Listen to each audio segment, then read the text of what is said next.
میرا کام ہے. اور فرمانے لگے ہمارے گھر کی ریت یہ ہے،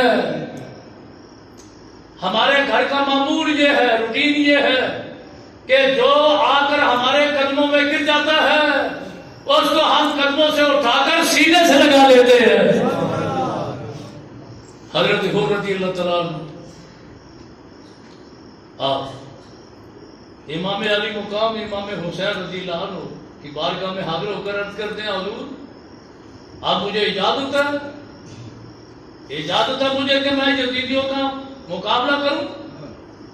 سیدنا امام علی مقام امام حسین رضی اللہ تعالیٰ عنہ آپ امام حسین حضرت حور رضی اللہ تعالیٰ عنہ آپ کو میدان میں اترنے کی جانے کی اجازت مرحمت فرمائی. وقت آیا کہ حضرت حر اپنے قریب آقا حسین پر اپنی جان کو قربان کرتے ہوئے دنیا سے تشریف لے گئے.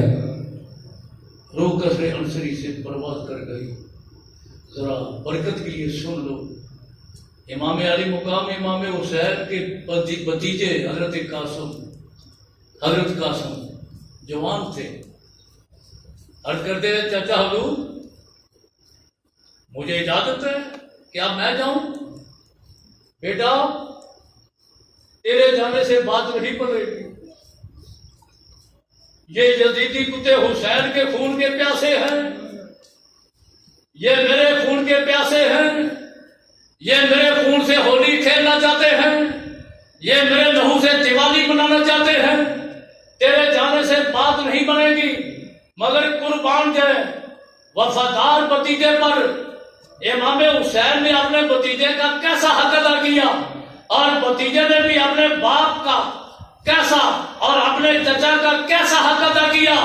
اے مسلمانوں آج ہمارے لیے حضرت قاسم کا یہ واقعہ بحث عبرت ہے، لیکن سبق ہے کہ اولاد کے ماں باپ پر حق ہے، ماں باپ کے اولاد پر حق ہے. ماں باپ اولاد کے حق ادا کرے، اولاد ماں باپ کے حق ادا کرے اور قریبیوں کے عزیز و اقربا کے حقوق کو ادا کیا جائے. دیکھو سیدنا امام علی مقام فرماتے ہیں بیٹا تیرے جانے سے بات نہیں بنے گی، یہ میرے خون کے پیاسے ہیں. نہیں چچو اجازت فرمائیں. حضور یہ آپ کا شہزادہ آپ کے مبارک لاشے کو اپنی آنکھوں کے سامنے تڑپتا دیکھنا برداشت نہیں کر سکتا. مجھے برداشت نہیں کہ میری آنکھوں کے سامنے آپ کا جسم مبارک تڑپتا اور پھڑکتا ہو. بالآخر امام علی مقام امام حسین رضی اللہ تعالیٰ عنہ آپ نے حضرت قاسم کو اجازت دی. تو جب امام قاسم میدان میں آئے یزیدی لشکر میں کھلبلی مچ گئی، ہلچل مچ گئی. انہوں نے سمجھا آنے والا عام نہیں، یہ کچھارے محمدی کا شیر آ رہا ہے، یہ کچھارے محمدی کا شیر آ رہا ہے، یہ کچھارے محمدی کا شیر آ رہا ہے، یہ شبیہ مصطفیٰ آ رہا ہے صلی اللہ تعالی علیہ وسلم. حضرت امام قاسم جہاں میدان میں کھڑے ہوئے، اب مقابلے میں کوئی آنے کو تیار نہیں. بہت بڑا پہلوان ازرق یا ازرق یا کوئی اور ناموں میں اختلاف ہے. یزیدی لشکر کے کمانڈر نے کہا آپ اس کا مقابلہ کریں. ایک کچھارے محمدی کا شیر ہے، اس کے رنگ و ریشہ میں علی شیر خدا کا خون ہے، اس کے رنگ و ریشہ میں فاطمہ تو زہرا کے دودھ کا اثر ہے. یہ کچھارے محمدی علیہ السلام کا شیر ہے، آپ اس کے مقابلہ میں جائیں. اس پہلوان نے کہا نہیں، منڈا ہے، نوجوان ہے، اس کے مقابلے میں نکلنا میری توہین ہے. یہ میرے 4 جوان بیٹے ہیں، ابھی میں ایک کو بھیجتا ہوں اس کا کام تمام ہوتا ہے. اس نے اپنے پہلے بیٹے کو بھیجا تو پہلا بیٹا جب حضرت قاسم کے میدان کربلا میں مقابلے میں آیا تو اس نے حملہ کیا، قاسم نے جواب دیا، اس نے اٹیک کیا، قاسم نے جواب دیا، اس نے حملہ کیا، قاسم نے دیا، مگر ادھر حضرت امام قاسم نے جب پہلی تلوار کا اس پہ اٹیک کیا تو پہلی تلوار کی اٹیک میں اس کو بدبخت کو جہنم میں پہنچا دیا۔ اس کی تلوار علی کے لال نے ہاتھ میں پکڑ لی، اس کے گھوڑے پر حضرت قاسم سوار ہو گئے، فرمانے لگے او پہلوان، یہ تلوار تیرے دوسرے بیٹے کا انتظار کر رہی ہے، یہ تلوار تیرے دوسرے بیٹے کی منتظر ہے، انتظار میں ہے، دوسرے بیٹے کو بھیج۔ اس نے دوسرے کو بھیجا، وہ بھی مارا گیا، تیسرے کو بھیجا، وہ بھی مارا گیا، چوتھے کو بھیجا، وہ بھی مارا گیا۔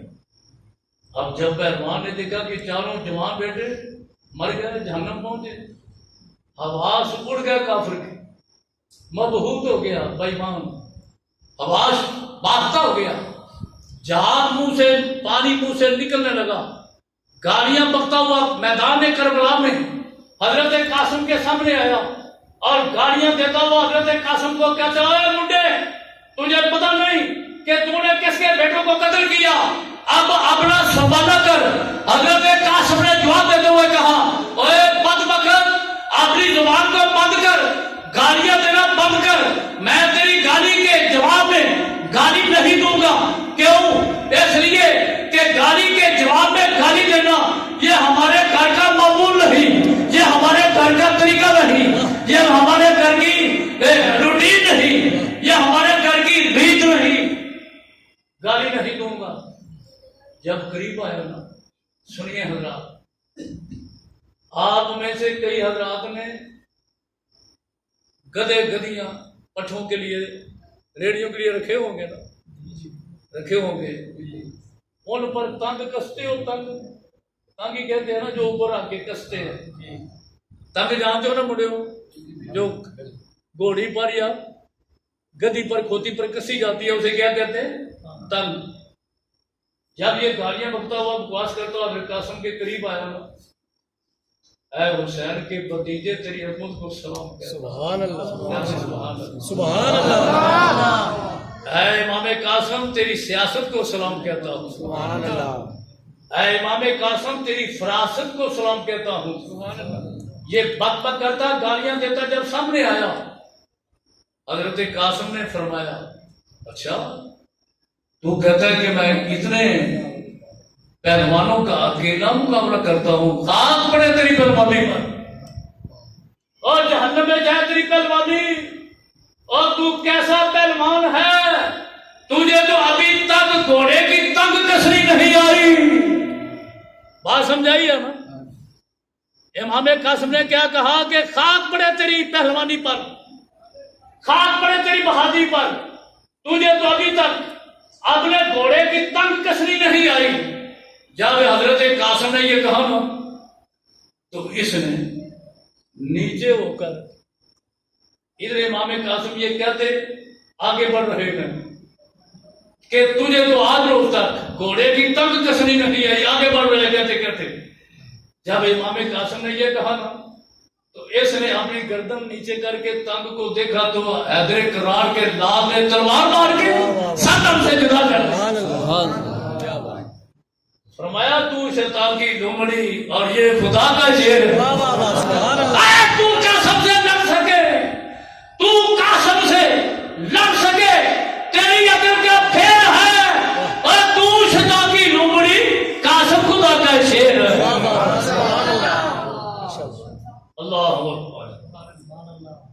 آخری بات آپ کو سنا کر اجازت دیتا ہوں، جب یہ لٹا ہوا قافلہ واپس چلا نا کربلا کی دھرتی سے، چلتے چلتے میں کو دو تین باتیں ایسی سنانا چاہ رہا ہوں آپ کو جو عام طور پر سناتے نہیں یا ان کو آتی نہیں ہے، یا عام لوگ خطیب رہا تو انہوں نے پڑھی نہیں ہوتی۔